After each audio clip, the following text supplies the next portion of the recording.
బిక్కి ఈ కులం ఆ కులం అని తేడా లేకుండా అందరినీ కలుపుకొని అందరి కోసం పనిచేసే పార్టీ అయి ఉండాలి. నేను మొన్న ఉగాది నాడు కూడా చెప్పిన, సర్వోదయం జరగాలి తెలంగాణలో, సర్వులకు ఉదయం రావాలి, అందరి జీవితాల్లో వెలుగులు నింపాలి, సర్వోదయ తెలంగాణ రావాలి, దానికోసమే కొత్త పార్టీ రావాలని చెప్పి మేము బలంగా నమ్మినాం.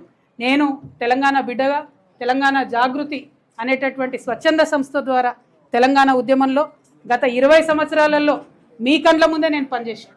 అనేక అంశాల మీద కొట్లాడినాం. రాష్ట్రం రాకముందు కొట్లాడినాం, రాష్ట్రం వచ్చినాక కొట్లాడినాం. ఈ అంశాలన్నీ కూడా మీకు తెలుసు, మీ కళ్ళ ముంగట్నే ఉన్నాయి. తెలంగాణ రాష్ట్రం వచ్చిన తర్వాత తెలంగాణ జాగృతి సంస్థ ఒక ఎన్జిఓగా అప్పుడున్నటువంటి బీఆర్ఎస్ ప్రభుత్వం ఒక నిర్ణయం తీసుకున్నారు. ఏంటిది అది? ఆత్మహత్య చేసుకున్న రైతులకు, ఏది ఆంధ్రప్రదేశ్లో ఆత్మహత్య చేసుకున్న రైతులకు కాంపన్సేషన్ ఇస్తామని నిర్ణయం తీసుకున్నారు. అయితే ఆ లిస్టులో ఒక 300 మంది రైతులు మిస్ అయితే తెలంగాణ జాగృతి ఆ బాధ్యతను తను తీసుకొని ప్రతి జిల్లాలో ఉండేటటువంటి ఆ 300 మంది రైతులకు 4 సంవత్సరాల పాటు 2500 రూపాయల పెన్షన్ ఇచ్చినాం. మీకు ఆ రైతుల పేర్లు, జాబితాలు, వివరాలు ఇవ్వమంటే కూడా మా వాళ్ళు ఇస్తారు. అంటే ఉట్టుటికి ఇయ్యలే నేను. మా కార్యకర్తలు వాళ్ళ ఇంటికి పోవాలి, మాట్లాడాలి, వాళ్ళ పరిస్థితి ఎట్లుందో తెలుసుకోవాలి. అప్పుడే 2500 పెన్షన్ ఇవ్వాలి. ఏది ఇది తెలంగాణ రాష్ట్రం వచ్చినాక 2014 to 18 మేము చేసిన పని గురించి నేను చెప్తున్నా, ఉట్టి పనులు చెప్పట్లేదు నేను. అట్లా 1 కాదు 2 కాదు అనేకం పనులు ఉన్నాయి. రాష్ట్రం రాకముందు పనిచేసినాం, రాష్ట్రం వచ్చినాక పనిచేసినాం, బీఆర్ఎస్ గవర్నమెంట్ ఉన్నప్పుడు పనిచేసినాం, బీఆర్ఎస్ గవర్నమెంట్ లేనప్పుడు కూడా పనిచేసినాం.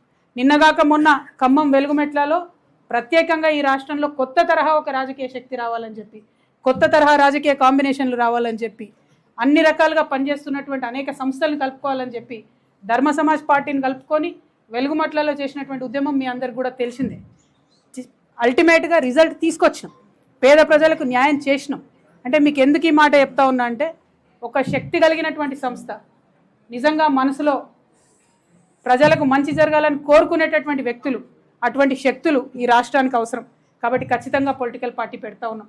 ఈరోజు శ్రీరామనవమి మంచి రోజు కాబట్టి మీ అందరికీ ఈ మాట చెప్పాలని చెప్పి, అది కూడా నిజామాబాద్ గడ్డ నుంచే మా సొంత ఊరు నుండే చెప్పాలని మిమ్మల్ని అందరికీ కూడా రిక్వెస్ట్ చేయడం జరిగింది. ఏప్రిల్ 25వ తారీఖు నాడు ఉదయం 10 గంటలకు ముహూర్తం ఉన్నది. కాకపోతే పొద్దున్నే 10కే ఉంది ముహూర్తం కాబట్టి మా కార్యకర్తలతో చేసుకుంటా ఉన్నాం. మేడ్చల్లో మునీరాబాద్ అనేటటువంటి ఒక ఊరిలో, మేడ్చల్లో మునీరాబాద్ అనేటటువంటి ఒక ప్లేస్లో ORR దగ్గర ఉంటుంది. చాలా పెద్ద ఫంక్షన్ హాల్ దొరికింది, 20 ఎకరాలు ఉన్నట్టుంది. మా కార్యకర్తల కాడికే ఒక 30-35 వేల మంది పడతారు.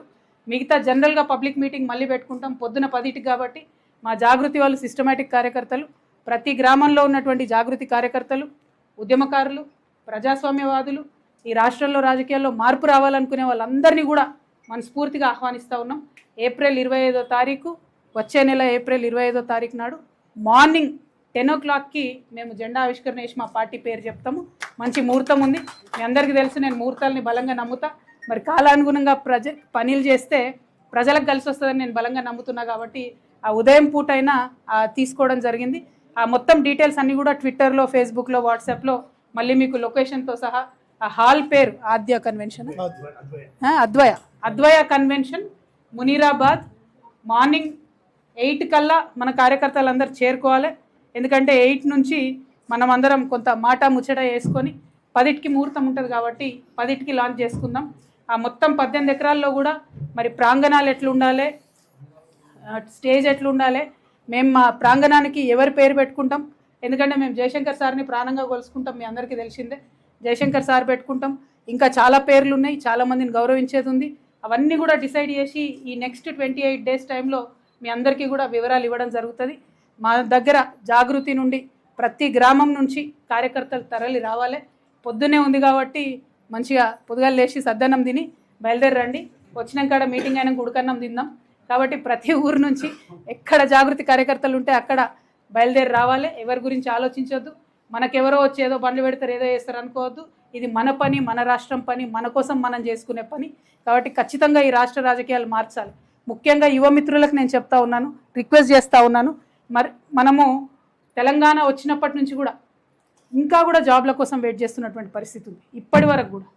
మరి యువ మిత్రుల కోసం ఏం చేయబోతా ఉంది కొత్త పార్టీ అని ఆ రోజు చెప్పబోతా ఉన్నాం. యువతకు, మహిళలకు పెద్ద ఎత్తున ప్రాధాన్యత ఉంటుంది కాబట్టి యువ మిత్రులు, మా ఆడబిడ్డలు, ప్రత్యేకించి మా ఆడబిడ్డలను నేను రిక్వెస్ట్ చేస్తూ ఉన్నా. మగవాళ్ళు చేసే రాజకీయాన్ని ఇన్ని రోజులు చూసినాం, మగవాళ్ళు నడిపినటువంటి పార్టీలు ఇన్ని రోజులు చూసినాం.